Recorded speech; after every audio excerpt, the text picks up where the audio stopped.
वहाँ पे है, मान लो कुछ हो जाए।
Good morning dear learners. आज के सत्र में आप सभी का स्वागत है। मैं डॉक्टर जूही श्रीवास्तव श्री राम स्वरूप मेमोरियल यूनिवर्सिटी में असिस्टेंट प्रोफेसर के पद पे कार्यरत हूँ और आज के सत्र में हम उन विषयों की चर्चा करेंगे जो इंट्रोडक्शन टू पॉलिटिकल थियरी या राजनीतिक सिद्धांत के परिचय विषय के बाकी विषयों में से एक है। विषय का कोड है BPSC 131, जिसमें पिछले 2 सत्रों में हमने आपसे बहुत सारे बिंदुओं पर चर्चा की। आज हम जिन विषयों पर, जिन मुख्य बिंदुओं पर चर्चा करने वाले हैं वो कहीं न कहीं वर्तमान परिप्रेक्ष्य में तार्किक हैं, तर्कसंगत हैं और हमारे लिए अत्यंत उपयोगी भी। सबसे पहले हम आपसे बात करेंगे डेमोक्रेसी और इकोनॉमिक ग्रोथ की। डेमोक्रेसी यानी लोकतंत्र और इकोनॉमिक ग्रोथ यानी आर्थिक विकास। क्या है लोकतंत्र और किस तरीके का संबंध लोकतंत्र और आर्थिक विकास में है, हम आज के सत्र के माध्यम से आप तक ये पहुंचाने का प्रयत्न करेंगे। डेमोक्रेसी के बारे में या लोकतंत्र के बारे में हमने आपसे पिछले सत्र में भी चर्चा करी थी, लेकिन एक क्विक रिविजन आपको देना अत्यंत आवश्यक है। जैसा कि हमने आपको पहले भी बताया था कि लोकतंत्र के बारे में अगर बात की जाए तो लोकतंत्र सामान्यतः एक उदारवादी लोकतंत्र की अवधारणा को कहीं न कहीं दिखाता है, जिसका मतलब होता है एक रिप्रेजेंटेटिव गवर्नमेंट या कि एक ऐसी सरकार जहां पर लोगों का प्रतिनिधित्व हो रहा हो, जहां पर जो व्यक्ति हमारा प्रतिनिधित्व करने आया है, जिस व्यक्ति के पास निर्णय लेने की क्षमता है या जिस व्यक्ति के पास नियम नीति कानून बनाने की क्षमता है, वो लोगों को प्रतिनिधित्व दे रहा हो, क्योंकि उसके अंदर उसको ये कहीं ना कहीं आभास होता है, उसको ये एहसास होता है कि जो निर्णय लेने की क्षमता उसे दी गई है वो कहीं ना कहीं व्यक्तियों के माध्यम से उसको मिली है। तो जब वो प्रतिनिधित्व करते हैं, जब वो नियम नीति कानून राष्ट्र के लिए बनाते हैं, तो उनको ये ध्यान रखना होता है कि ये लोगों का तंत्र है और अगर इस तंत्र व्यवस्था में हमने लोगों की उपेक्षा की, अगर हमने लोगों की जो इच्छाएं हैं उनको कहीं ना कहीं उनको दरकिनार किया, तो ये जो शक्ति लेने की क्षमता, ये जो शक्ति लेने का अधिकार, निर्णय लेने का अधिकार हमें दिया गया है, वो कहीं ना कहीं गलत हो सकता है। तो निर्णय लेते समय, नीति नियम कानूनों का निर्माण करते समय ये अत्यंत आवश्यक है कि जो प्रतिनिधित्व सरकार जो तंत्र हमारा प्रतिनिधित्व कर रहा है, वो कहीं ना कहीं व्यक्तियों के अधिकार, व्यक्तियों की स्वतंत्रता को ध्यान में रखे। और इसी वजह से यही कारण है कि आज जो अवधारणा लोकतंत्र को लेकर बनी है उसे हम उदारवादी लोकतंत्र के नाम से जानते हैं। अगर हम उदारवादी लोकतंत्र की मुख्य विशेषताओं पर ध्यान देना चाहें तो सबसे पहले इसकी मुख्य विशेषता होती है एक संवैधानिक सरकार। संवैधानिक सरकार यानी संवैधानिक मान्यताओं के अनुरूप जो तंत्र व्यवस्था आपके सामने आई है उसमें विधि को ध्यान में रखा गया है, उसमें नियम कानून जो भी बने हैं वो संवैधानिक मानकों के अनुसार ही बने हैं और उन संवैधानिक मानकों के अनुसार अगर कोई नियम नहीं बना है तो उनको वैलिडेट नहीं किया जाता या उन्हें लीगैलिटी या वैधता प्रदान नहीं की जाती है। अगला जो फीचर है, अगले जो विशेषता है उदारवादी लोकतंत्र की, वो है गारंटी ऑफ सिविल लिबर्टी, यानी जो सामान्य नागरिक है उनकी जो स्वतंत्रता है वो सभी व्यक्तियों को समान रूप से दी जाए और अगर किसी व्यक्ति को कोई प्रेफरेंशियल ट्रीटमेंट या किसी भी व्यक्ति को कोई अलग तरीके से ट्रीटमेंट दिया जा रहा है तो उसका आधार भी लोगों को सामने रखा जाए। Separation of powers and checks and balances यानी शक्ति पृथकीकरण और एक दूसरे, आपको सामान्यतः आप सभी को पता है कि सरकार के 3 अंग होते हैं, न्यायपालिका, व्यवस्थापिका और विधायिका। तो विधायिका नियम कानून बनाती है, एग्जीक्यूटिव या जो नेक्स्ट जो तंत्र होता है जो उसको लागू करता है उसके बारे में कार्यपालिका होती है, और जो आपकी जुडिशियल मैकेनिज्म है या जो आपकी न्यायपालिका है वो ये देखने का कार्य करती है कि जो भी नियम नीति कानूनों का निर्माण हुआ है और जिस तरीके से उनको लागू किया गया है, क्या वो जो पूरा प्रोसीजर पूरी प्रक्रिया थी वो सही था, क्या वो वैध नियम है या नहीं है। तो सेपरेशन ऑफ पावर्स का जो शक्ति पृथकीकरण का मूल आधार है वो ये है कि तीनों अंग अपने अपने अधिकार क्षेत्र में रहते हुए अपने कार्यों को पूरा करें और व्यक्तिगत स्वतंत्रता को ध्यान में रखते हुए कहीं न कहीं नियम नीति कानून का निर्माण करते रहें। अगली जो विशेषता है वो ये है कि रेगुलर इलेक्शंस होने चाहिए। जैसे अभी आप देख रहे हो वर्तमान परिप्रेक्ष्य में चुनाव को लेकर बहुत सारी चर्चाएं हो रही हैं। तो चुनाव होना क्यों आवश्यक है? क्योंकि जब हम प्रतिनिधित्व सरकार की बात कर रहे हैं, जब हम एक ऐसी व्यवस्था की बात कर रहे हैं जहां पर व्यक्तियों को समान रूप से अधिकार प्राप्त किए गए हैं, जहां पर व्यक्तियों को ये बताया गया है कि आपका प्रतिनिधित्व करने के लिए जो व्यक्ति वहां पर जाएगा उसको चुनने का अधिकार भी आपके पास है, और इसीलिए ये चुनावी प्रक्रिया कहीं न कहीं आरंभ की जाती है जिसके माध्यम से लोगों को ये शक्ति दी जाती है कि वो चुनाव के माध्यम से अपने मताधिकार का प्रयोग करते हुए कहीं न कहीं अपने प्रतिनिधित्व को चुने। एक आम नागरिक समाज एक ऐसा समाज होना चाहिए जो स्वस्थ नागरिक समाज हो। स्वस्थ नागरिक समाज का कंसेप्ट क्या है? सिविल सोसाइटी, इसके बारे में हमने आपसे पिछले सत्र में भी चर्चा की थी। आम नागरिक समाज एक ऐसा समाज जहां पर सभी व्यक्ति समान रूप से सभी अधिकारों का पालन कर रहे हैं, सभी व्यक्तियों के हितों को ध्यान में रखा जाता है और एक इंडिपेंडेंट सरकार होती है। इंडिपेंडेंट यानी एक ऐसा समाज स्थापित किया जाता है जहां पर सरकार आपके निजी मामलों में हस्तक्षेप नहीं कर सकती। सरकार हस्तक्षेप कब कर सकती है? जब उसे लगता है कि आपकी कोई गतिविधि समाज को दूषित कर रही है। तो एक आम नागरिक समाज जहां पर व्यक्तियों के हितों को ध्यान में रखते हुए समूहों का निर्माण किया जाता है, लेकिन उन समूहों में सरकार का अनावश्यक हस्तक्षेप नहीं होता है। तो ये कुछ फीचर्स थे, ये कुछ विशेषताएं थी आपकी उदारवादी लोकतंत्र की। सबसे पहले जो बात की जाती है उदारवादी लोकतंत्र में वो ये कहा जाता है कि एक हेल्दी इकोनॉमिक सिस्टम होना चाहिए। हेल्दी इकोनॉमिक सिस्टम यानी जो आपका आर्थिक स्तंभ है वो मजबूत होना चाहिए, उसमें कैपिटलिज्म नहीं होना चाहिए, उसमें पूंजीवादी प्रक्रिया को ध्यान में आपको रखकर आगे नहीं बढ़ना है। क्योंकि जब हम पूंजीवादियों के बारे में बात करते हैं तो पूंजीवादियों का जो मुख्य बिंदु होता है, जो उनका मेन फोकस होता है वो होता है प्रॉफिट मैक्सिमाइजेशन या ज्यादा से ज्यादा लाभ अर्जित करने पर वो ध्यान देते हैं। लेकिन जब हम उदारवादी लोकतंत्र में एक मार्केट सिस्टम की बात करते हैं, हम एक ऐसी व्यवस्था की बात करते हैं जहां पर सभी व्यक्ति समान रूप से आगे आकर मार्केट को एक तरीके से नियंत्रित करने की कोशिश करते हैं, और तब जाकर ये जो इकोनॉमिक ग्रोथ या आर्थिक विकास का जो अवधारणा है वो आपके सामने आ पाती है। इसीलिए कहा जाता है कि जब उदारवादी लोकतंत्र की प्रक्रिया के बारे में हम बात कर रहे हैं तो इकोनॉमिक ग्रोथ या आर्थिक विकास की प्रक्रिया उससे अपने आप जुड़ जाती है। क्योंकि इकोनॉमिक सिस्टम क्या है? इकोनॉमिक सिस्टम आप देखते हो अलग अलग देशों में अलग अलग तरीके से कहीं ना कहीं संचालित किया जाता है। जैसे आपके यहाँ आप क्या देख रहे हो, भारत में आपने क्या देखा, एक सोशलिस्ट सिस्टम पे बेस्ड है। सोशलिस्ट यानी समाजवादी प्रक्रिया, जहां पर हमने क्या देखा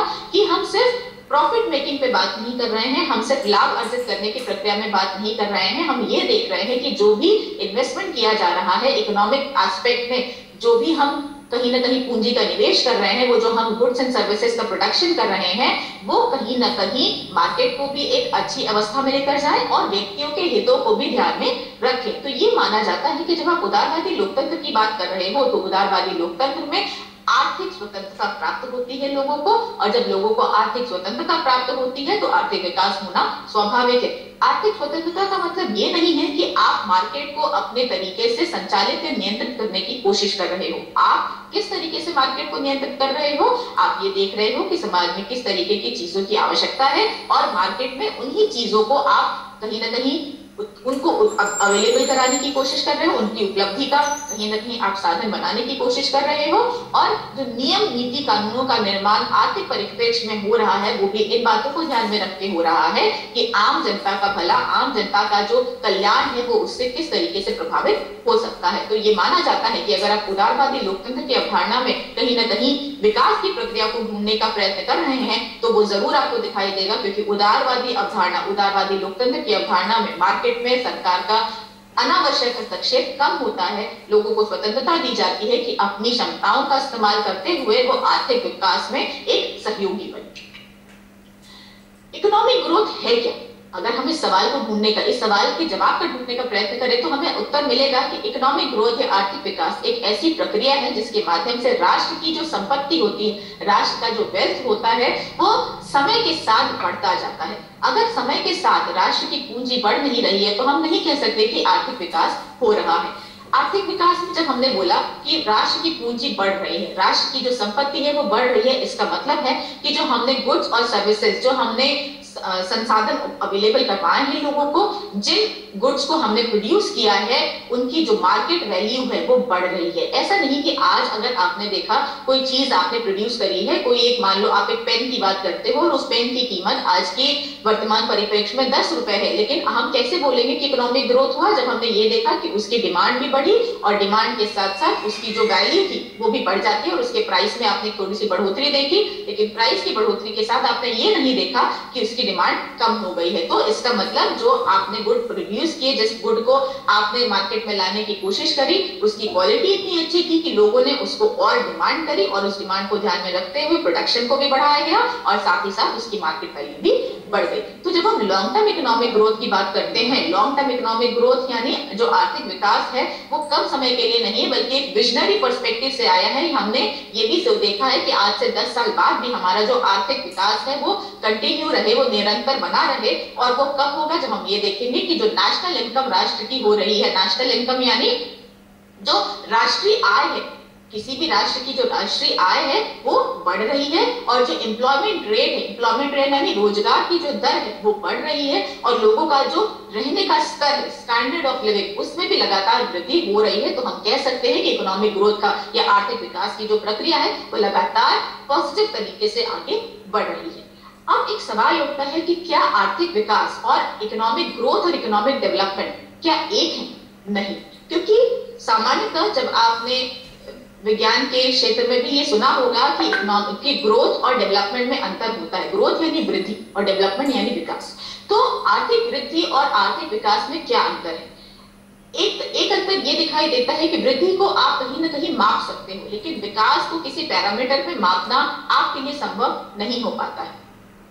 लेकिन कभी कभी आर्थिक विकास के साथ साथ कुछ नेगेटिव चीजें भी जुड़ जाती हैं। जैसे ये माना जाता है कि जब हम आर्थिक वृद्धि की बात कर रहे हैं तो आर्थिक वृद्धि के साथ साथ हो सकता है हम लोगों की जो वेलफेयर पर्सपेक्टिव है, जो कल्याणकारी परिप्रेक्ष्य है, उसको हम कहीं ना कहीं दरकिनार कर देते हैं और ज्यादा से ज्यादा वृद्धि के जो दर है उसको बढ़ाए रखने के लिए, उसको निरंतर आगे बढ़ाने के लिए कहीं ना कहीं हम उन उपायों पर अपना ध्यान केंद्रित कर देते हैं जिसके माध्यम से कुछ ऐसी समस्याएं उत्पन्न हो जाती है जो लोगों के आम जीवन में बाधा उत्पन्न कर देती है। उदाहरण के तौर पर हम पोल्यूशन या प्रदूषण की समस्या ले सकते हैं। आप पोल्यूशन का सबसे मुख्य कारण क्या है? आप क्या देख रहे हो? कार्बन एमिशन हो रहा है। बहुत सारी कंट्रियां हैं, बहुत सारे देश हैं जो कार्बन एमिशन के लिए या जो कार्बन का उत्सर्जन हो रहा है उसके लिए उत्तरदायी हैं। तो ये क्यों हो रहा है? क्योंकि आप इंडस्ट्रियलाइजेशन पे ज्यादा से ज्यादा फोकस कर रहे हो। इंडस्ट्रियलाइजेशन यानी आप ज्यादा से ज्यादा इंडस्ट्री उद्योगीकरण के बारे में आप बात कर रहे हो, उद्योगों को आप स्थापित करने की कोशिश कर रहे हो, लेकिन उसको स्थापित करने की प्रक्रिया में आपने कहीं ना कहीं पर्यावरण पर ध्यान नहीं दिया, पर्यावरण दूषित हो जाता है और उससे आम जनता कहीं ना कहीं प्रभावित हो जाती है। लेकिन जब हम विकास की बात करते हैं तो विकास एक सकारात्मक शब्द है जहां पर हम ये देखने की कोशिश करते हैं कि आर्थिक विकास के माध्यम से लोगों का जीवन स्तर किस तरीके से बढ़ रहा है, रोजगार की दर किस तरीके से बढ़ रही है और सबसे आवश्यक जो बात है आर्थिक विकास और आर्थिक वृद्धि में वो ये है कि जब हम आर्थिक विकास की बात करते हैं तो हम सस्टेनेबल डेवलपमेंट की बात करते हैं। सस्टेनेबल डेवलपमेंट यानी हम ऐसी विकास की प्रक्रिया को ध्यान में रख रहे हैं जहां पर हम संसाधनों का उपयोग तो कर रहे हैं, लेकिन उन संसाधनों के उपयोग करते समय हम अपनी भविष्य में जो हमारी पीढ़ियां आने वाली हैं उनकी भी आवश्यकताओं को ध्यान में रखते हुए हम संसाधनों का उपयोग कर रहे हैं। तो ये एक बहुत आवश्यक अंतर है आर्थिक विकास और आर्थिक वृद्धि में। जब आर्थिक वृद्धि होती है तो कभी कभी आर्थिक वृद्धि एक नकारात्मक प्रक्रिया बन जाती है, लेकिन जब हम आर्थिक विकास की बात करते हैं तो आर्थिक विकास एक सकारात्मक प्रक्रिया होती है। वो कौन से फैक्टर्स हैं, वो कौन से कारक हैं जो इकोनॉमिक ग्रोथ या आर्थिक वृद्धि को प्रभावित करते हैं? तो सबसे पहले उनमें जो कारक है वो है नेचुरल रिसोर्सेज या प्राकृतिक संसाधन। आप सभी को पता है कि प्राकृतिक संसाधन बहुत ही लिमिटेड है, सीमित है, लेकिन किस राष्ट्र के पास किस मात्रा में आर्थिक संसाधन है वो उस राष्ट्र की आर्थिक वृद्धि की दर को बहुत ज्यादा प्रभावित करता है। उदाहरण के तौर पर अगर वेस्ट एशिया की बात करें तो वेस्ट एशिया में जो ऑयल का रिजर्व है वो बहुत ज्यादा है। तो वेस्ट एशिया अपने उस सरप्लस या जो जरूरत से ज्यादा जो उसके पास प्रोडक्शन हो रहा है वो उसको मार्केट में बेचकर उस कमोडिटी की वैल्यू को कहीं ना कहीं बढ़ा सकता है। कैसे बढ़ा सकता है? उसकी डिमांड बढ़ेगी, वो अपने अपने जो उसका मूल्य है उस मूल्य की सीमा को बढ़ाएगा, और जब उसने मूल्य की सीमा बढ़ा दी तो उसका जो रेवेन्यू है वो उसको ज्यादा मिल सकता है, और उस राष्ट्र की जो आर्थिक वृद्धि की दर है वो बढ़ जाती है। दूसरा हम बात करते हैं इंफ्रास्ट्रक्चर। इंफ्रास्ट्रक्चर यानी आपका रखरखाव कैसा है, आपके यहाँ कितनी बिल्डिंग्स हैं, आपके यहाँ कितना टेक्निकल सपोर्ट है, आप किस तरीके से विकास की दर में आगे बढ़ रहे हो। बेसिकली आप क्या देखते हो, आपके यहाँ जो सुविधाएं हैं, आपके यहाँ जो संस्थाएं हैं, उनका स्ट्रक्चर कैसा है। क्या आपका जो स्ट्रक्चर है, आपकी जितनी भी ऑर्गेनाइजेशन, आपके पास जितनी भी संस्थाएं हैं, उनका जो स्ट्रक्चर है, उनका जो स्वरूप है, और जो सर्विसेज आप लोगों को अवेलेबल करवाने की कोशिश कर रहे हो, क्या उनमें मोबिलिटी है। मोबिलिटी यानी क्या वो एक दूसरे से, एक जगह से दूसरी जगह पर आसानी से पहुंचाए जा सकते हैं। अगर आपके यहाँ ये व्यवस्था है कि आप सामान को कम समय में एक जगह से दूसरी जगह पर आसानी से पहुंचा सकते हो, तो कहीं ना कहीं आपके यहाँ जो डिमांड का प्रोसेस होगा, जो आपके यहाँ लोगों की जो आप मांग कर रहे हो, उस मांग की पूर्ति के लिए जो आपको समय चाहिए वो आपको कम लग रहा है, और आपने कम समय में भी लोगों की मांगों की पूर्ति कर दी है। तो इसका मतलब है कि आपके यहाँ जो व्यवस्था है, जो ऑर्गेनाइजेशनल स्ट्रक्चर है, वो बहुत ही अत्यंत सुदृढ़ है, मजबूत है, और उसका इस्तेमाल करते हुए आप कनेक्टिविटी स्थापित कर रहे हो, आप लोगों को एक दूसरे से कनेक्ट करने की कोशिश कर रहे हो, और आप रोड्स के माध्यम से, रेलवेज के माध्यम से कहीं ना कहीं चीजों को एक जगह से दूसरी जगह पर पहुंचाने का बहुत ही सकारात्मक प्रयत्न कर रहे हैं। इसके अलावा लेबर की बात आप करते हो। लेबर यानी आपके यहाँ जो वर्क फोर्स है, जो आपके यहाँ कार्य करने वाले लोग हैं, कार्य क्षमता, आपके जो मैन पावर है, जो कार्य करने वाला एक वर्ग है, वो कितना इजीली आपको मिल पा रहा है। यानी आपके यहाँ जो मजदूर वर्ग है, लेबर के साथ जनरली लोग मजदूर वर्ग की बात करते हैं, लेकिन जब लेबर शब्द का उपयोग करते हैं तो उसका अर्थ होता है श्रमिक, यानी श्रम करने वाला व्यक्ति श्रमिक होता है। तो जो श्रमिक वर्ग है, क्या वो आपके यहाँ सामान्यतः आपको अवेलेबल हो पा रहा है, या वो आपके लिए बहुत बड़ा चैलेंज है। तो अगर आपके यहाँ जो श्रमिक वर्ग है वो स्किल्ड है, यानी वो उसके अंदर क्षमता भी बहुत है, और वो सकारात्मक परिप्रेक्ष्य में, सकारात्मक माहौल में अपनी क्षमताओं का उपयोग करते हुए गुड्स और सर्विसेज के प्रोडक्शन में अपना सकारात्मक योगदान दे पा रहा है, तो हम कहेंगे कि हमारे यहाँ जो श्रमिक वर्ग की अवेलेबिलिटी है वो इजीली किसी भी राष्ट्र को अगर हो पा रही है, तो वो टेक्निकल पावर का यूज करते हुए, तकनीकी क्षमता का इस्तेमाल करते हुए उस श्रमिक वर्ग की क्षमताओं को और बढ़ाने की कोशिश करता है, और हमारा जो प्रोडक्शन है, जिन चीजों की मांग मार्केट में ज्यादा है, उनको हम इजीली कहीं ना कहीं आराम से हम लोगों की मांग की पूर्ति कर पा रहे हैं, और हमारा जो मार्केट वैल्यू है वो भी बढ़ता जा रहा है। और सबसे ज्यादा जो अत्यंत आवश्यक कारक है आर्थिक वृद्धि के लिए, वो है पॉलिटिकल स्टेबिलिटी, यानी राजनीतिक स्थिरता। राजनीतिक स्थिरता यानी ऐसा नहीं है कि आज आप किसी एक नीति नियम कानून का निर्माण हो चुका, एक सरकार है, और आपने क्या देखा, आज से 1 महीने बाद आपकी सरकार बदल गई और आपके नियम कानून भी बदल गए। तो अगर राजनीतिक स्थिरता नहीं है किसी भी राष्ट्र में, तो उस राष्ट्र में आर्थिक वृद्धि या आर्थिक विकास का आसान होना बिल्कुल नहीं, आप कह सकते हो, एक्सेप्ट किया जा सकता है, क्योंकि राजनीतिक अस्थिरता कहीं ना कहीं आपकी आर्थिक नियम, आर्थिक निर्णय और आर्थिक विकास की दर को जरूर और आवश्यक रूप से प्रभावित करेगा। क्योंकि कभी भी जब आर्थिक अस्थिरता होती है, तो आर्थिक अस्थिरता के माहौल में जो इन्वेस्टर्स होते हैं, जो पूंजीवादी होते हैं, जो पूंजी को कहीं ना कहीं आपके यहाँ लगाने आना चाहते हैं, वो उसको भाग लेते हैं, और वो अपना पैसा आपकी आर्थिक व्यवस्था में, आपके आर्थिक सिस्टम में नहीं लगाना चाहेंगे। तो अगर आपके यहाँ पॉलिटिकल डायरेक्शन सही नहीं है, अगर आपके यहाँ जो दिशा निर्देश है वो अगर सही तरीके से नहीं दिया जा रहा है, और अगर आर्थिक अस्थिरता वैश्विक परिप्रेक्ष्य में जब जाहिर हो जाती है, तो कभी भी आपकी जो आर्थिक वृद्धि है वो आगे नहीं बढ़ पाएगी। और इसलिए कहा जाता है कि इन सभी कारकों में सबसे ज्यादा और सबसे अत्यंत आवश्यक जो कारक है वो है आर्थिक अस्थिरता। अब ये डिबेट है, कहीं ना कहीं इसकी एनालिसिस किया गया है, इसका विश्लेषण किया गया है कि क्या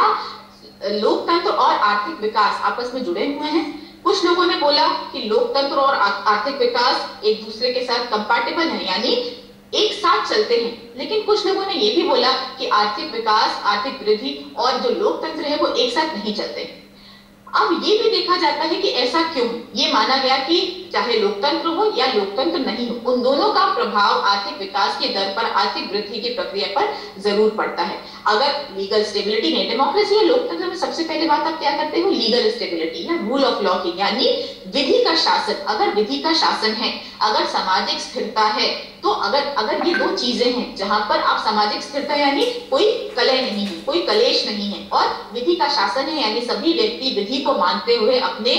सामान्य जीवन को आगे लेकर जाने की कोशिश कर रहे हैं, तो आप कह सकते हो कि जो आर्थिक विकास की दर है वो आवश्यक रूप से ऊपर जाएगी। लेकिन अगर सामाजिक अस्थिरता है, लोग आपस में ही झगड़ों में कहीं ना कहीं लिप्त हैं, विधि का शासन नहीं है, लोग कहीं ना कहीं नियम नीति कानून की उपेक्षा कर रहे हैं, उसको दरकिनार करते हुए जो आपकी लोकतांत्रिक व्यवस्था है उसके स्तंभों को खड़ा करने की कोशिश कर रहे हैं, तो आपकी जो इकोनॉमिक ग्रोथ की दर है वो आवश्यक रूप से कम हो जाएगी। और ये भी माना जाता है, ये तो आपने एक परिप्रेक्ष्य देखा कि किस तरीके से लोकतांत्रिक व्यवस्था होने पर किस तरीके से आर्थिक विकास आगे बढ़ सकता है। लेकिन क्या आर्थिक विकास या आर्थिक वृद्धि का प्रभाव लोकतंत्र में भी पड़ता है? तो इसका उत्तर है हाँ। अगर आर्थिक विकास सकारात्मक है तो एक राष्ट्र की जो छवि बाहर जाती है वैश्विक परिप्रेक्ष्य में, वो अत्यंत सकारात्मक छवि जाती है। उदाहरण के तौर पर अगर आपके यहाँ जो गरीबी का दर है वो बहुत ज्यादा है, तो कोई भी राष्ट्र आपके यहाँ पूंजी लगाने के पहले 10 बार कहीं ना कहीं विचार करेगा। लेकिन अगर आपके यहाँ जो आर्थिक समस्याएं हैं वो कम है, आपके यहाँ रोजगार की दर भी अच्छी है, आपके यहाँ जो पॉवर्टी है या जिसको आप गरीबी कहते हो,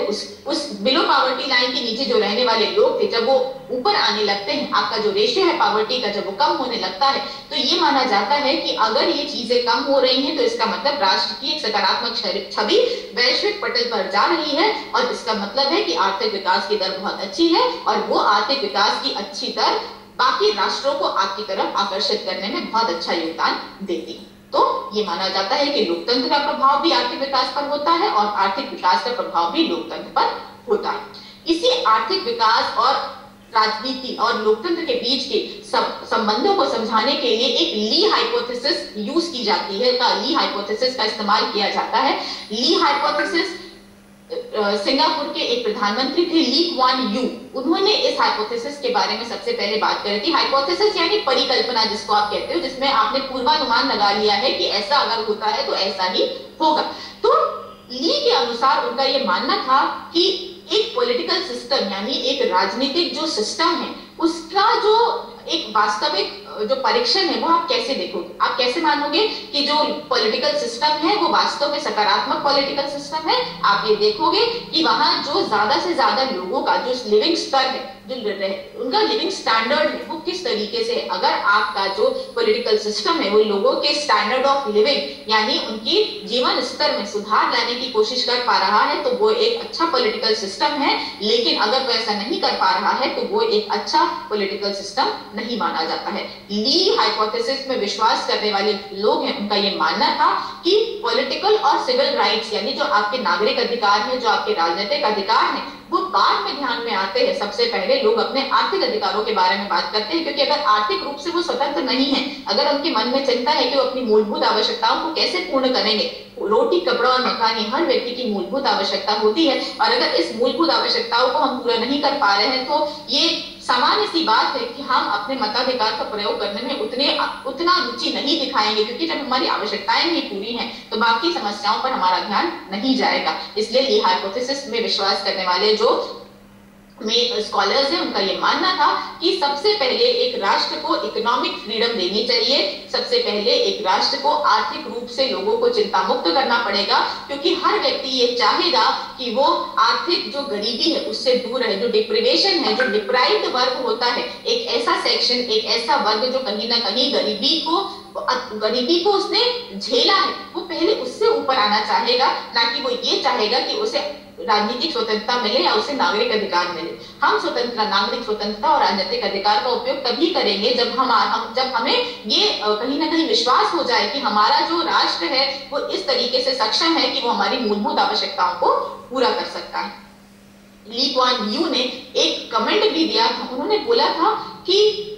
मेरा ये मानना नहीं है, मेरा ये पूर्ण विश्वास है कि जो लोकतंत्र है वो सामान्यतः विकास की तरफ नहीं लेके जाता। इन्होंने कहा, I do not believe that democracy necessarily leads to development. ये नहीं मान सकते कि जो लोकतंत्र है या उदारवादी लोकतंत्र अगर होगा तो वो विकास की तरफ लेके जाएगा ही। उनका ये मानना था, उन्होंने ये कहा कि मेरा ये मानना है, मेरा ये विश्वास है कि एक राष्ट्र के लिए क्या आवश्यक है, वो है डिसिप्लिन। डिसिप्लिन यानी आप किस तरीके से अपने आप को नियंत्रित करते हो, अपने लोगों को नियंत्रित करते हो, ना कि उनको किस तरीके से अधिकार देते हो। जब लोग नियंत्रित होंगे, जब समाज नियंत्रित होगा, तो लोग अपने अधिकारों की रक्षा स्वयं करेंगे, लोग एक दूसरे के अधिकार क्षेत्र में हस्तक्षेप नहीं करेंगे और आपका जो समाज है एक स्वस्थ समाज के रूप में आपके सामने निकलकर आ सकता है। अब जो ये मानते हैं कि हाँ, जो लोकतंत्र है वो इकोनॉमिक विकास या आर्थिक वृद्धि के लिए अत्यंत आवश्यक है, उनका मानना है कि जो लोकतंत्र है वो लोगों के लिए बहुत सारी अपॉर्चुनिटीज देता है, उनको बहुत सारे मौके अवसर उपलब्ध कराता है कि वो आर्थिक विकास में अपनी सहभागिता दिखाएं। एक प्रोग्रेसिव अप्रोच यानी प्रोग्रेसिव यानी एक निरंतर विकासवादी अवधारणा के साथ वो लोकतांत्रिक प्रक्रिया में अपनी सहभागिता दिखाएंगे और जो गुड्स एंड सर्विसेज का प्रोडक्शन है, जब हम उसको जो मांग है उसको ध्यान में रखते हुए जब हम वस्तुओं को सप्लाई करने की कोशिश करेंगे तो जाहिर सी बात है जो हमारी जीडीपी है, जो हमारा ग्रॉस डोमेस्टिक प्रोडक्ट है, वो ऊपर जाएगा। और जब हमारा जीडीपी का जो दर है वो जब हमारी बढ़ेगा यानी हमारे विकास की दर बढ़ेगी, तो ये हम कह सकते हैं कि उदारवादी जो लोकतंत्र है या सामान्य जो लोकतंत्र है वो कहीं ना कहीं आर्थिक विकास के लिए अत्यंत आवश्यक भी है और दोनों एक दूसरे के बिना नहीं चल सकते। हमारे जो अमर्त्य सेन है, एक प्रसिद्ध अर्थशास्त्री, अमर्त्य सेन ने भी कहा था कि एक लोकतांत्रिक व्यवस्था के लिए अत्यंत आवश्यक क्या है, वो है आर्थिक विकास। इसका अर्थ है कि अगर आर्थिक विकास हो रहा है तो आपको ये मानना होगा कि जो आपकी तंत्र व्यवस्था है वो अत्यंत प्रभावशाली है। अब आपका कंसेप्ट है लिबर्टी एंड सिविल सोसाइटी। क्या होता है लिबर्टी, इसके बारे में हमने आपसे पहले भी बात करी थी। लिबर्टी यानी स्वतंत्रता, लेकिन स्वतंत्रता का मतलब लाइसेंस नहीं होता है कि आप किसी के भी अधिकार क्षेत्र में जाकर उसके अधिकारों का हनन कर सकते हो। लिबर्टी यानी एक सकारात्मक अवधारणा। लिबर्टी यानी आप अपनी क्षमताओं का इस्तेमाल करते हुए, अपनी स्किल्स का इस्तेमाल करते हुए समाज में एक सकारात्मक सहभागिता दिखाने की कोशिश करते हो और आपके ऊपर अननेसेसरी अनावश्यक जो रिस्ट्रिक्शंस लगाए जाते हैं, आपके ऊपर जो अनावश्यक रूप से प्रतिबंध लगाए जाते हैं वो ना लगाए जाए। तो कभी भी स्वतंत्रता को लाइसेंस के टर्म में आप नहीं देख सकते हो। ये माना जाता है कि स्वतंत्रता और लिबर्टी और फ्रीडम अक्सर आप देखते हो एक दूसरे की जगह पर इस्तेमाल किया जाता है, लेकिन जो लिबर्टी शब्द है वो लैटिन शब्द लिबर से निकला है, जिसका अर्थ होता है कि हम सभी समस्या, जो सभी हमारे ऊपर प्रतिबंध हैं वो पूर्ण रूप से गायब है, उनकी उपस्थिति आपको नहीं दिखाई देगी। तो अगर आप कहते हो एब्सेंस ऑफ ऑल रिस्ट्रेंट यानी सभी प्रतिबंध हमारे ऊपर से हटा ले जाए तभी हम स्वतंत्र हैं, तो एक ऐसी अवधारणा हो जाएगी जहां पर मनुष्य एक जंगली मनुष्य की तरह बर्ताव करने लगेगा, क्योंकि जब हमारे पर प्रतिबंध नहीं होंगे तो हम अपनी मनमानी करेंगे और तब जो समाज हमारे सामने आएगा वो एक ऐसा समाज होगा जो ऑर्डर्ड समाज नहीं होगा, जहां पर आप डिसिप्लिन की बात नहीं कर सकते, जहां पर आप लॉ या नियम कानूनों की बात नहीं कर सकते। तो हमको ये मानना होगा, हमें इस बात को स्वीकृति देनी होगी कि एब्सोल्यूट लिबर्टी या पूर्ण रूप से हम स्वतंत्र नहीं हो सकते। हमें जो स्वतंत्रता मिली हुई है, हमें जो अधिकार मिले हुए हैं वो समाज में रहने वाले अन्य व्यक्तियों के संबंध में मिले हुए हैं। तो इसके मैकिनी ने सबसे पहले कहा था कि फ्रीडम या स्वतंत्रता का मतलब ये नहीं है कि सभी जो प्रतिबंध है वो गायब हो जाए, बल्कि जो अनावश्यक प्रतिबंध आपके ऊपर लगाए जा रहे हैं उनको रेशनल प्रतिबंधों से रिप्लेस किया जाए। रेशनल प्रतिबंध यानी तार्किक प्रतिबंध। अगर आपने किसी व्यक्ति के ऊपर कोई प्रतिबंध लगाया है तो उसके पीछे का जो लॉजिक है वो आपको उसको एक्सप्लेन करना पड़ेगा, आपको उसको समझाना पड़ेगा कि आपके इस गतिविधि पर हमने ये प्रतिबंध लगाया है, क्योंकि अगर हमने आपको यहाँ पर नियंत्रित ना किया होता तो आपकी जो गतिविधि थी वो कहीं ना कहीं समाज को दूषित कर सकती थी और आपके विकास में भी बाधक बन सकती थी। महात्मा गांधी ने भी यही कहा कि स्वतंत्रता का मतलब ये नहीं है कि प्रतिबंधों का अभाव हो जाए, बल्कि स्वतंत्रता का मतलब ये है कि व्यक्ति के व्यक्तित्व का विकास हो और व्यक्ति के व्यक्तित्व का विकास तब होगा जब हम उनको सकारात्मक प्रतिबंध लगाएंगे, जब हम उनको ये बताएंगे कि किस तरीके से उनका व्यवहार समाज को प्रभावित कर रहा है और समाज का जो एक वातावरण है वो किस तरीके से उनके व्यक्तित्व को प्रभावित कर रहा है। इसाया बर्लिन ने टू कंसेप्ट्स ऑफ लिबर्टी एक ऐसे लिखा था और उसमें उन्होंने पॉजिटिव और नेगेटिव लिबर्टी के बारे में कहीं ना कहीं सकारात्मक स्वतंत्रता और नकारात्मक स्वतंत्रता के बारे में अंतर बताने की कोशिश करी थी, और जिसमें उन्होंने राज्य के रोल पे फोकस किया था कि राज्य का क्या रोल है, क्या उसकी रिस्पॉन्सिबिलिटी है। उनका मानना था कि नेगेटिव लिबर्टी का मतलब क्या होता है, नकारात्मक स्वतंत्रता यानी राष्ट्र के अनावश्यक हस्तक्षेप से जब हमें स्वतंत्रता मिल जाती है तो हम कहते हैं कि हम स्वतंत्र हैं। इसका मतलब कि एक व्यक्ति वो सब कुछ करने में सक्षम है और वो व्यक्ति वो सारी चीजें कर सकता है जिससे कि वो राष्ट्र में रहने वाले बाकी व्यक्तियों के जीवन को प्रभावित नकारात्मक तरीके से ना कर रहा हो। तो हमने रिस्ट्रिक्शंस तो लगाए, हमने प्रतिबंध तो लगाए, लेकिन उन प्रतिबंधों का नकारात्मक प्रभाव जब हमारे ऊपर नहीं पड़ता है तो हम ये कहते हैं कि हमने लिबर्टी लगाई, हमारे पास लिबर्टी है, एक नेगेटिव लिबर्टी है, एक नकारात्मक स्वतंत्रता है, क्योंकि राज्य ने हमें कुछ करने से मना किया है, हम ये नहीं कर सकते। जहां पर भी शब्द नहीं आ जाता है वहां पर नेगेटिव शब्द का इस्तेमाल किया जाता है, लेकिन नेगेटिव का मतलब हमेशा ये नहीं, गलत सेंस में नहीं लिया जाना चाहिए। नेगेटिव का मतलब हमारे ऊपर कुछ प्रतिबंध है, लेकिन वो प्रतिबंध इसलिए है ताकि समाज में कुछ गलत जो वातावरण है वो ना क्रिएट हो सके। पॉजिटिव लिबर्टी की हम बात करते हैं या सकारात्मक स्वतंत्रता, तो हम सकारात्मक स्वतंत्रता में रेशनल सेल्फ की स्वतंत्रता की बात करते हैं, यानी जो हमारा स्व है, जो हमारा व्यक्तित्व है वो रेशनल पर्सपेक्टिव से गाइड हो रहा है, वो तर्क क्षमता पर चीजों को जज करने की कोशिश कर रहा है, वो ये देख रहा है कि क्या हमारे लिए करना अत्यंत सही है और क्या करना हमारे स्व के लिए गलत होगा। और जब हमने अपने स्व पर ये अधिकार प्राप्त कर लिया, जब हमने अपने स्व के ऊपर स्वतंत्रता प्राप्त कर ली कि जो सही है हम उसी में अपना योगदान देंगे, तब हम कहते हैं कि हम पॉजिटिव लिबर्टी की अवधारणा को कहीं ना कहीं अपने साथ लेके आगे बढ़ रहे हैं। मिल की बात अगर करें, और जब भी हम स्वतंत्रता की बात करते हैं तो मिल का नाम लिए बिना हम आगे नहीं बढ़ सकते। मिल ने भी यही बताया कि एक व्यक्ति का विकास तब तक आवश्यक नहीं है जब तक समाज में हैप्पीनेस ना हो। हैप्पीनेस यानी एक व्यक्ति पॉजिटिव है, खुशियां। हैप्पीनेस इंडेक्स की बात की जाती है कि समाज में कितने लोग उस खुशी के वातावरण में रह रहे हैं। तो जो हैप्पीनेस इंडेक्स है समाज में अगर वो ऊपर की तरफ जा रहा है तो हम ये मान सकते हैं कि एक समाज में व्यक्ति का की स्वतंत्रता प्राप्त है, व्यक्ति का विकास बढ़ रहा है। लेकिन उस स्वतंत्रता में व्यक्तियों का उतना ही सहभागिता होती है जितनी की राज्य की होती है। मिल ने ये कहा था कि व्यक्ति के जो आचरण होते हैं, व्यक्ति का जो एक व्यक्तित्व होता है या जो व्यक्ति को आपने अधिकार दिए कि आपने उनको बोलने की स्वतंत्रता दी है, आपने उनको सोचने की स्वतंत्रता दी है, आपने उनको कार्य करने की स्वतंत्रता दी है, उस पर हमें आवश्यक प्रतिबंध लगाने की जरूरत है। उनका कहना था कि एब्सोल्यूट लिबर्टी अगर हम दे रहे हैं, freedom of thought and expression की बात उन्होंने करी थी। उन्होंने बोला था कि अगर हम उन्हें अभिव्यक्ति की आजादी दे रहे हैं, अगर हम उन्हें अपने आप को अपने आप को व्यक्त करने की स्वतंत्रता अगर हम उन्हें दे रहे हैं तो वो अत्यंत आवश्यक है। क्यों? क्योंकि अब हो सकता है 5 लोग जब किसी चीज को लेकर किसी चर्चा में बैठे हों और हमने किसी एक व्यक्ति की बात को नहीं सुना और हमने सिर्फ 4 व्यक्ति की बातों को सुनकर उस चर्चा को आगे बढ़ा दिया, बाद में हो सकता हो हमें ये आभास हो कि जिस व्यक्ति को हमने बोलने का अधिकार नहीं दिया सबसे ज्यादा तर्क संगत उसी की बात थी। तो इसीलिए मिल ने ये कहा कि हमें अभिव्यक्ति की आजादी लोगों को जरूर देनी चाहिए, लेकिन अभिव्यक्ति की आजादी के साथ साथ हमको लोगों को ये भी समझाना होगा कि उनकी जो एक्शंस हैं, उनकी जो क्रियाएं हैं, वो 2 कैटेगरीज में, 2 वर्गों में विभाजित हो चुकी हैं। Self regarding actions and other regarding actions. Self regarding actions यानी स्व को प्रभावित करने वाली क्रियाएं, और अदर रिगार्डिंग एक्शंस यानी समाज में रह रहे अन्य व्यक्ति को प्रभावित करने वाली क्रियाएं। तो उनका मानना था कि स्व को प्रभावित करने वाली क्रियाओं में आप स्वतंत्र हैं, लेकिन जब आपकी क्रियाएं राज्य में रह रहे अन्य व्यक्तियों को भी प्रभावित कर रही हैं तो आप उस पर स्वतंत्रता नहीं बात कर सकते। उस स्वतंत्रता पर तार्किक प्रतिबंध अवश्य लगा होगा, क्योंकि आप कह सकते हो कि मैंने, और उन्होंने ये भी बोला कि आपने क्रियाओं में अंतर करना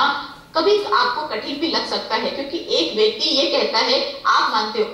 उदाहरण के तौर पर अगर किसी व्यक्ति ने ये निर्णय लिया है कि वो अपने स्व को खत्म करेगा, सुसाइडल प्रोसेस, अगर वो स्व को खत्म करने की प्रक्रिया का निर्णय लेता है तो वो कह सकता है कि ये स्व को प्रभावित करने वाला कार्य है, लेकिन नहीं, वो स्व को प्रभावित करने वाला कार्य नहीं होता है, क्योंकि उस व्यक्ति के इस निर्णय से उसका परिवार भी जुड़ा हुआ है। तो मैंने ये भी बोला कि किस तरीके से हम स्व को प्रभावित करने वाली क्रियाओं में और राज्य में रह रहे अन्य व्यक्ति को प्रभावित करने वाली क्रियाओं में अंतर ढूंढ सकते हैं। ये भी एक जटिल प्रक्रिया है, लेकिन जब हमने इस जटिल प्रक्रिया को समझ लिया और अपने कार्यों में अंतर स्थापित कर दिया, उसके बाद ही हम कहीं न कहीं स्वतंत्रता की अवधारणा को सामान्य तरीके से समझ सकते हैं। जब हम लिबर्टी की बात करते हैं, जब हम स्वतंत्रता की बात करते हैं, तो स्वतंत्रता के साथ जुड़ा हुआ कंसेप्ट है सेंसरशिप। सेंसरशिप यानी प्रतिबंध। किस तरीके का प्रतिबंध? सेंसरशिप शब्द का सबसे पहले अगर हम उत्पत्ति देखें तो रोम में 443 बीसी के आसपास एक ऑफिस स्थापित किया गया और वहां पर इस सेंसरशिप यानी काट छांट की प्रक्रिया के बारे में बात की गई और उन्होंने बोला कि ये जो काटने छांटने की जो प्रक्रिया का इस्तेमाल हमने किया है वो कहीं ना कहीं लोगों के अंदर एक मोरल सेंस को डालने के लिए हमने कोशिश की है। मोरल सेंस यानी नैतिकता की भावना लोगों के अंदर आनी चाहिए। लोगों को ये पता होना चाहिए कि जो वो कर रहे हैं उसके माध्यम से उनका वातावरण दूषित हो सकता है, उनके आसपास रहने वाले जो लोग हैं कहीं ना कहीं वो भी प्रभावित हो सकते हैं। तो उन्होंने सेंसरशिप के लिए एक सकारात्मक अपना जो पक्ष था वो रखा। उन्होंने बोला लोगों के व्यक्तित्व को कहीं ना कहीं शुद्धिकरण करना चाह रहे थे, उनके अंदर हम नैतिकता के भाव को डालना चाह रहे थे और इसी वजह से हमने ये काट छांट की प्रक्रिया या प्रतिबंधित करने की प्रक्रिया या जिसको आप सेंसरशिप शब्द के नाम से जानते हो, हमने वो प्रक्रिया शुरू करी। सामान्यतः अगर हम सेंसरशिप के बारे में बात करें तो सेंसरशिप क्या है? प्रतिबंध लगाना, किसी कार्य को ना करने की, किसी कार्य को करने की आजादी आपको ना देना, व्यक्ति को अपने भावों को व्यक्त करने की स्वतंत्रता आपको ना देना, आप जिस कला में आप निपुण हो आपको वो कला में अपना योगदान देने की जो स्वतंत्रता है वो आपको ना देना। बहुत बार हमने क्या देखा है, सेंसरशिप के माध्यम से हम लोगों की बातों को दबाने की कोशिश करते हैं। पब्लिक कम्युनिकेशन जो आम बोलचाल या आम चर्चा हो रही है लोगों के बीच में उसको हम दबाने की कोशिश करते हैं, किसी सूचना को हम दबाने की कोशिश करते हैं। तो सेंसरशिप का सबसे बुरा प्रभाव क्या होता है कि हम जो हमारे पास सूचना पूर्ण रूप से आ सकती थी, जो व्यक्ति के विकास में कहीं ना कहीं अपना योगदान दे सकती थी, वो सेंसरशिप के माध्यम से कहीं ना कहीं दबा दी जाती है। आज भी आप देखते हो बहुत सारे ऐसे राष्ट्र हैं जहां पर सेंसरशिप की प्रक्रिया चल रही है। सेंसरशिप यानी या तो आपके सामने वो मैनिफेस्ट फॉर्म में होगी या लेटेंट फॉर्म में। मैनिफेस्ट यानी आपके सामने दिख रही है कि सेंसरशिप या प्रतिबंध लगाया जा रहा है, या लेटेंट यानी गुप्त रूप से सेंसरशिप की प्रक्रिया चल रही है। आज भी सामान्यतः लोगों का मानना है कि मीडिया की जो स्वतंत्रता है वो अत्यंत आवश्यक है, क्योंकि मीडिया एक ऐसा माध्यम है जिसके माध्यम से लोगों के बीच में सूचनाओं का प्रसार और प्रदान किया जाता है। लेकिन कुछ ऐसे राष्ट्र हैं, उदाहरण के तौर पर ये माना जाता है कि चाइना ने कहीं ना कहीं अपनी मीडिया को प्रतिबंधित करके रखा है, उस पर सेंसरशिप लगा के रखी है। और अगर हम नॉर्थ कोरिया की बात करें तो नॉर्थ कोरिया में आपको दिखाई देता है कि कहीं ना कहीं जो एक आप कह सकते हो मैनिफेस्ट सेंसरशिप का कंसेप्ट आपको दिखाई देता है। आपको स्वाभाविक रूप से दिखाई दिया जाता है कि वहां पर चीजों पर प्रतिबंध लगाया गया है। लोग बोल नहीं सकते अपनी इच्छा के अनुसार, लोग अपनी इच्छा के अनुसार कपड़े नहीं पहन सकते, अपनी इच्छा के अनुसार अपने बालों को नहीं कटवा सकते। तो ये क्या है? ये ऐसे प्रतिबंध हैं जो लोगों के आम जीवन को प्रभावित कर रहे हैं, जो लोगों को वास्तविक सूचना तक पहुंचने से रोक रहे हैं। और जब लोगों को पूर्ण रूप से सूचना नहीं प्रदान की जाती है, जब एक पर्दा रखा जाता है उनसे, तो हमारा जो वास्तविक विकास है वो कहीं ना कहीं प्रभावित हो जाता है। और अगर वास्तविक विकास प्रभावित हो रहा है तो इसका मतलब जो आपकी तंत्र व्यवस्था है वो सही नहीं है, और अगर आपकी तंत्र व्यवस्था सही नहीं है तो आप स्वतंत्रता या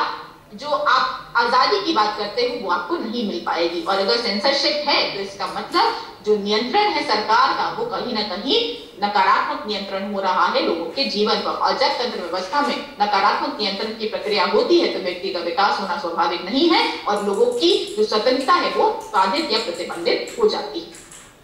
अब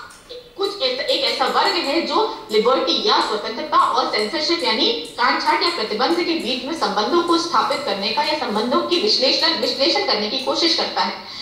उनका ये मानना था कि अगर हम एक मुक्त समाज की अस्तित्व की बात कर रहे हैं तो मुक्त समाज किस पर आधारित होता है? मुक्त समाज एक ऐसी मुक्त समाज का जो स्तंभ है वो क्या है? वो ये है कि जो विभिन्न वर्ग हैं उन विभिन्न वर्गों के बीच में चर्चाएं हो रही हैं, जो सूचनाएं हैं वो एक जगह से दूसरी जगह पर पहुंचाई जा रही हैं, उनकी आलोचना भी की जा रही है, उन पर विवाद भी किया जा रहा है। और जब हम चर्चाओं पर विश्लेषण करते हैं, जब हम किसी बात पर किसी एक मुख्य बिंदु पर जब हम चर्चा करने की कोशिश करते हैं तो हम क्या करते हैं? हमारे दिमागी रूप से हमारी एक्सरसाइज होती है, हम कहीं ना कहीं अपनी तर्क क्षमता का प्रयोग करते हैं, हम अपने जो हमारा ज्ञान है उसको बढ़ाने की कोशिश करते हैं और जो वास्तविक सत्य है उसको बाहर लाने की कोशिश करते हैं। तो अगर कोई राष्ट्र सेंसरशिप की प्रक्रिया में है तो ये वास्तविक सत्य बाहर नहीं आएगा, हम अपनी तर्क क्षमता का विकास नहीं कर पाएंगे, क्योंकि हमें उस तर्क क्षमता का विकास करने के लिए जो वातावरण था वो ही नहीं मिला। तो ये माना जाता है कि अगर कोई राष्ट्र सेंसरशिप की प्रक्रिया में लिप्त है तो उसको कहीं ना कहीं लॉजिक रीजन देना पड़ेगा, उसको ये बताना पड़ेगा कि इसके पीछे का कारण क्या था,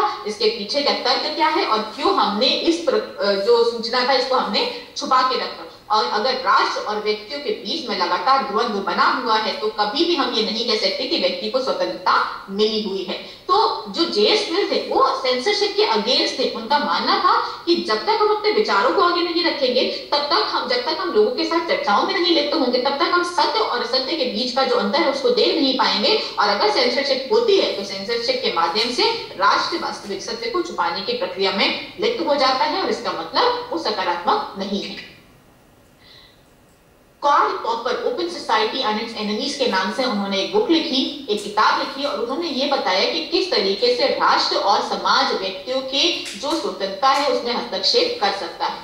किस हद तक राष्ट्र सेंसरशिप की प्रक्रिया में आगे जा सकता है, किस हद तक सेंसरशिप सही है, किस हद तक आप प्रतिबंधों को सही मान सकते हो। तो इनका मानना था, इनका ये कहना था कि जो लैंग्वेज और स्पीच है, जो लोगों की भाषा है और जो उनकी अभिव्यक्ति की स्वतंत्रता है, वो कहीं ना कहीं एक बहुत ही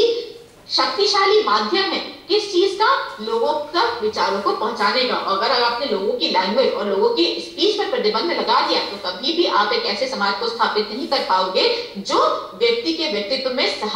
व्यक्ति के व्यक्तित्व के विकास में, जो पूर्ण रूप से व्यक्तित्व का विकास हो रहा है, उसमें वो कभी भी अपना जो सकारात्मक योगदान है वो नहीं दे पाएगा। तो ये भी माना जाता है कि सेंसरशिप होनी चाहिए। गांठ-छांट की प्रक्रिया अगर राष्ट्र ले रहा है तो उसके पीछे का वो कहीं ना कहीं हमको बताए कि क्या उसका लॉजिक है, क्योंकि आप क्या देखते हो, फ्रीडम ऑफ स्पीच और एक्सप्रेशन आपको मिला हुआ है। आपको आर्टिकल 19 में की अगर आप बात करो तो उसको क्लस्टर ऑफ राइट्स के नाम से जाना जाता है, और आपको बहुत सारी बातें बताई गई हैं, लेकिन उसमें ये भी कहा गया कि पब्लिक मोरालिटी, जो सामान आम जनता को लेकर जो नागरिक नैतिकता का सिद्धांत है, अगर उसके अगेंस्ट आप कुछ बोल रहे हो तो पब्लिक मोरालिटी के नाम पर आपके ऊपर प्रतिबंध लगाए जा सकते हैं। अगर आप कोई हेट स्पीच दे रहे हो, आप कोई ऐसा भाषण दे रहे हो, आप कोई ऐसा वक्तव्य दे रहे हो जिस वक्तव्य के माध्यम से समाज में कुछ नकारात्मक सूचनाएं जा रही हैं, जो समाज की जो न्याय व्यवस्था है, जो समाज की जो तंत्र व्यवस्था है, समाज में जो ऑर्डर स्थापित किया गया है उसको प्रभावित कर रही हैं, जिससे कि समाज कहीं ना कहीं कलेश और झगड़ों में लिप्त हो सकता है, तो उस पर सेंसरशिप होना स्वाभाविक है। लेकिन जब व्यक्ति की स्वतंत्रता, अभिव्यक्ति की स्वतंत्रता को अनावश्यक रूप से बाधित किया जाता है तो वो सेंसरशिप कहीं ना कहीं गलत हो जाती है। तो अगर हम इसका कंक्लूजन देखें, अगर हम ये देखें कि अंत में अगर हम ये कहना चाहें कि दोनों के बीच क्या संबंध है, या सेंसरशिप या स्वतंत्रता किस तरीके से आपस में जुड़े हुए हैं, तो हम ये कह सकते हैं कि स्वतंत्रता दीजिए, लेकिन व्यक्ति के ऊपर प्रतिबंध लगाना भी आवश्यक है, क्योंकि अगर हम अगर हम उनको प्रतिबंधित नहीं करेंगे तो वो प्रतिबंधों के अभाव में कुछ भी ऐसा कर सकते हैं जो बाकी व्यक्तियों के विकास में भी बाधक सिद्ध हो सकता है, और कहीं ना कहीं उस व्यक्ति के का जो समाज में रोल होना चाहिए उसको भी रिस्ट्रिक्ट कर सकता है। अगला आपका विषय है protective discrimination versus principle of fairness. Protective discrimination यानी भेदभाव, प्रोटेक्टिव यानी संरक्षणात्मक भेदभाव, और प्रिंसिपल ऑफ फेयरनेस यानी फेयर यानी कुछ ऐसा जो न्यायपूर्ण हो, कुछ ऐसा जो गलत ना हो। तो अब पहले हमें इन दोनों कंसेप्ट को समझना होगा कि संरक्षणात्मक जो भेदभाव है वो क्या है, और जो फेयरनेस का प्रिंसिपल है, जो इसका आप मानक देखना चाह रहे हो समाज में कि कोई व्यक्ति फेयर है या नहीं, है राज्य की तरफ से जो लोगों को ट्रीटमेंट दिया जा रहा है वो फेयर है या नहीं। प्रोटेक्टिव डिस्क्रिमिनेशन क्या है? प्रोटेक्टिव डिस्क्रिमिनेशन एक ऐसी प्रक्रिया है जहां पर हम ये देखते हैं कि राज्य लोगों को प्रेफरेंशियल ट्रीटमेंट देता है। किन व्यक्तियों को प्रेफरेंस दिया जाता है? मान लो राज्य कोई नियम नीति कानूनों को बना रहा है तो उनको बनाते समय राज्य ये ध्यान में रखेगा कि वो कौन सा ऐसा वर्ग है जिसको स्पेशल ट्रीटमेंट की जरूरत है। आज हम क्या देखते हैं, प्रोटेक्टिव डिस्क्रिमिनेशन को रिजर्वेशन के नाम से भी जाना जाता है, उसको हम रिजर्वेशन या आरक्षण के नाम से भी जानते हैं, हम उसे पॉजिटिव एक्शन या सकारात्मक कार्य क्षमता के नाम से भी जानते हैं, हम उसे रिवर्स डिस्क्रिमिनेशन के नाम से भी जानते हैं, हम उसको प्रेफरेंशियल ट्रीटमेंट के नाम से भी जानते हैं। और ये सारे शब्दों का मतलब एक ही निकलता है कि वो व्यक्ति, वो वर्ग जो समाज में कहीं ना कहीं डिप्राइव्ड है, या कुछ ऐसा वर्ग जो वीक है, यानी जो अपने हितों की रक्षा करने में समर्थ नहीं है, उनके साथ इतिहास में कुछ गलत हुआ है, उनके साथ पास्ट में कुछ गलत हुआ है, और उस गलत को सही करने के लिए राज्य कुछ ऐसे नीति नियम और कानून लेकर आता है जिसके माध्यम से उनके साथ हुई गलत चीजों को वो सही कर सके, और इसीलिए उनको कुछ स्पेशल प्रिविलेज दिए जाते हैं, उनको कुछ अलग अधिकार दिए जाते हैं जिनका इस्तेमाल करते हुए वो अपने विकास को कहीं ना कहीं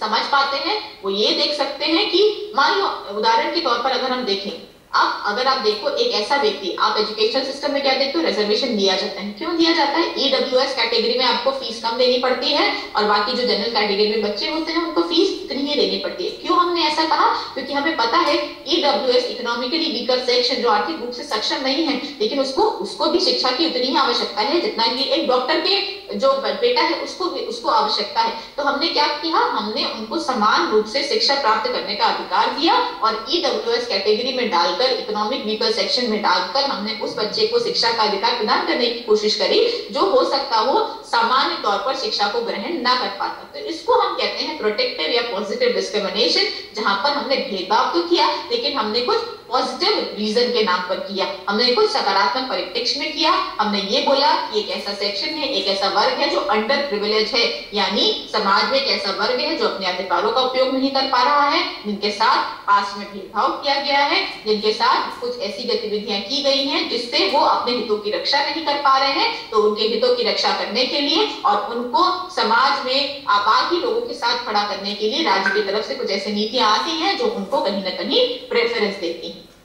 अगर हम आधुनिक उदारवादी राज्य की बात करें तो आधुनिक उदारवादी राज्य में प्रेफरेंशियल या पॉजिटिव डिस्क्रिमिनेशन आपको दिखाई देगा। और किस बेसिस पर दिखाई देगा? सोशियो इकोनॉमिक बैकग्राउंड पर, यानी आर्थिक सामाजिक बैकग्राउंड के आधार पर जब आप लोगों को अलग रूप से ट्रीटमेंट देने की कोशिश करते हो तो आप कहते हो कि प्रोटेक्टिव डिस्क्रिमिनेशन की बात की जा रही है। कुछ स्कॉलर्स थे जिन्होंने प्रोटेक्टिव डिस्क्रिमिनेशन के लिए कुछ अपने तर्क प्रस्तुत किए कि प्रोटेक्टिव डिस्क्रिमिनेशन क्यों होना चाहिए। तो उनका मानना था कि अगर प्रोटेक्टिव डिस्क्रिमिनेशन होगा तभी हम इक्वालिटी ऑफ अपॉर्चुनिटी की बात कर सकते हैं, हम अवसरों को उपलब्ध कराने की बात करते हैं। लेकिन समान रूप से हम लोगों को अवसर तभी उपलब्ध करा सकते हैं जब हम ये समझेंगे कि किस व्यक्ति की, किस वर्ग की क्या आवश्यकता है। तो हर वर्ग की आवश्यकताओं को समझते हुए जब हम लोगों को अधिकार प्रदान करने की कोशिश करते हैं और अगर हमें ऐसा लगता है कि एक ऐसा वर्ग है जो डिसएडवांटेज है, जो अपने अधिकारों का भी उपयोग नहीं कर पा रहा है, तो उसके लिए हम कुछ अलग व्यवस्था बनाने की कोशिश करते हैं। जैसे आपने क्या देखा,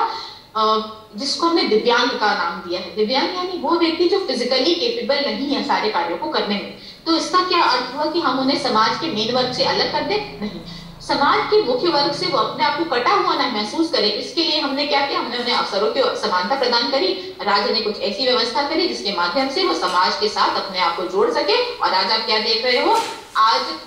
यूपीएससी के एग्जाम में, यूपीएससी की जो परीक्षाएं होती हैं उसमें दिव्यांग वर्ग में भी कहीं ना कहीं आपको जो आपकी सहभागिता दिखाई दे रही है वो आपको उतनी दिखाई दे रही है जो आपको एक जनरल कैटेगरी के वर्ग की दिखाई दे रही है। तो इस माध्यम से हम कह सकते हैं कि प्रोटेक्टिव डिस्क्रिमिनेशन एक ऐसा टूल है, एक ऐसी प्रक्रिया है, एक ऐसा आप कह सकते हो समाज में हुए गलत को सही करने की दवा। तो एक ऐसा दवा, उस मर्ज की दवा जिसके माध्यम से समाज में असमानता फैल रही थी। अब हम बात करते हैं कि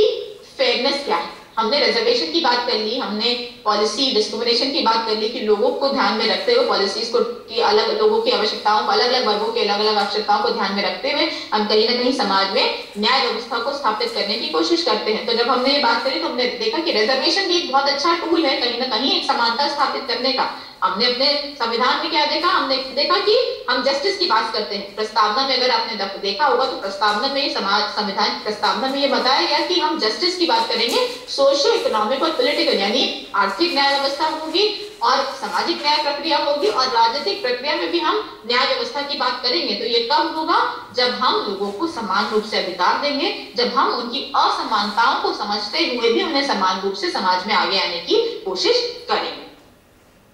अब हम फेयर प्रोसीजर की बात करते हैं। जब आपने बात करी न्याय व्यवस्था, एक तर्क संगत व्यवस्था की जहां पर लोगों को समान रूप से अधिकार दिए जाते हैं, तो वो समान रूप से अधिकार तब दिए जाएंगे जब हम उनको फेयरनेस के प्रिंसिपल पे रखेंगे। यानी हमने क्या देखा, किसकी क्या आवश्यकताएं हैं, किस व्यक्ति किन चीजों से लाभान्वित हो रहा है, कौन सा व्यक्ति उस चीजों से उस लाभ को प्राप्त नहीं कर पा रहा है। तो हम क्या कहेंगे कि हमें एक फेयर डिस्ट्रीब्यूशन की प्रोसीजर पर आगे लेके जाना होगा। फेयर डिस्ट्रीब्यूशन यानी जो गुड्स एंड सर्विसेज का प्रोडक्शन समाज में हो रहा है वो लोगों की आवश्यकताओं को ध्यान में रखते हुए विभाजित किए जाए, ना कि ये देखना जाए कि कोई अगर रिच व्यक्ति है, समाज में आप देखते हो डिस्क्रिमिनेशन होते हैं, रिच और पुअर सेक्शन आपके समाज में है। रिच यानी एक धनी वर्ग है और एक ऐसा वर्ग है जो गरीबी रेखा को झेल रहा है। तो हमको उनकी आवश्यकताओं को ध्यान में रखते हुए फेयर डिस्ट्रीब्यूशन की प्रक्रिया में आगे बढ़ना होगा। गुड्स और सर्विसेज के डिस्ट्रीब्यूशन में एक समानता भी नहीं, हमको ये देखना होगा फेयर यानी एक ऐसा जहां पर आप ये ना महसूस करो कि आपको धोखा दिया जा रहा है, आपकी आवश्यकताओं को राज्य ने ध्यान में नहीं रखा और उन्होंने जो रिसोर्सेस थे उसके केंद्रीकरण में कहीं ना कहीं अपना योगदान दे दिया। तो जॉन रॉल्स का नाम प्रिंसिपल ऑफ फेयरनेस के साथ हमेशा जोड़ा जाता है। जॉन रॉल्स का मानना था कि समाज में रहने वाला हर व्यक्ति, उसका जो रेशनैलिटी, उसकी जो तर्क क्षमता होती है वो अलग अलग होती है, क्योंकि जो आपकी नेचुरल इनइक्वालिटी है वो तो है नहीं, आप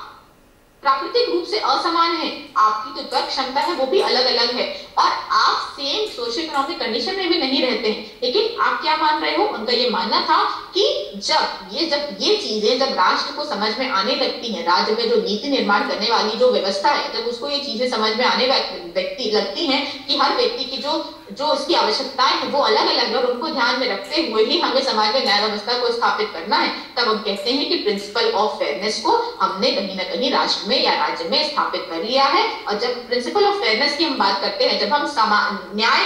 हम न्याय को एक ऐसी प्रक्रिया के साथ इक्वेट करने की कोशिश करते हैं जहां पर हम फेयर हैं, फेयर यानी एक ऐसी प्रक्रिया जहां पर हमने लोगों के साथ गलत करने की कोशिश नहीं की है, बल्कि हमने समाज में सभी लोगों को एक साथ एक पैरामीटर पे लाने की कोशिश की है। तो समाज में जस्टिस का जो प्रिंसिपल है, न्याय का जो सिद्धांत है, वो फेयरनेस के सिद्धांत पर बेस्ड हो जाता है।